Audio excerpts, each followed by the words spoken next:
And a very good morning to you. Welcome to our bird notes for this Sunday morning. Dwight Davis with you as usual. Nice day today. The predicted high for today is almost 80 degrees. Less than a week ago, it was 60 degrees colder, as you'll remember, I'm sure. And we had snow. I mention this by way of introduction to a winter bird that I saw on a snowy lawn in my neighborhood last week. It was a small brown bird with streaks on the breast, thin bill, white outer tail feathers. It was walking rather than hopping and bobbing its tail as it did. All of these characteristics, taken together, immediately identified the bird as an American pipet, or water pipet, used to be called. This bird may suggest a sparrow, but the thin, unfinch-like bill and the walking ruled that out very quickly. The American pipet, or if you prefer water pipet for you old-timers, the American pipet is the only pipet we'll see in the east, and the only one that's here in the winter. It nests in northern reaches of Canada and visits us in the winter. The name pipet supposedly comes from the twittering call of this bird. Like the lark, the pipet sings on the wing, at least at breeding time.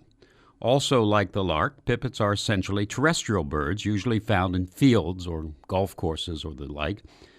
And at this point, after having seen that pipet last week, I started to compare the larks and the pipets.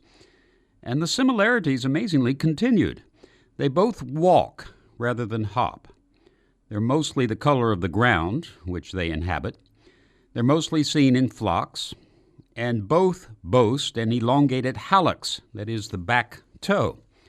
What a pleasant coincidence, I thought.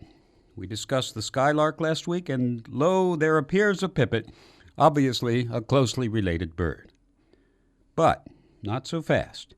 For all that they share some similar morphology and habits, larks and pipets are not closely related. This certainly came as a surprise to me. But in this day of DNA analysis, similarities that meet the eye may not tell the whole story.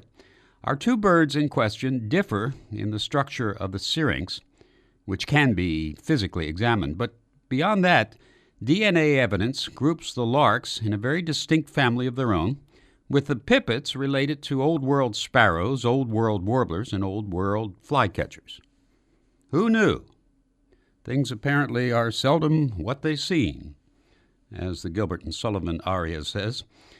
Maybe with DNA evidence, we can finally find out what a yellow-breasted chat really is. In the meantime, the pipets are here. And by the way, they are unrelated to larks.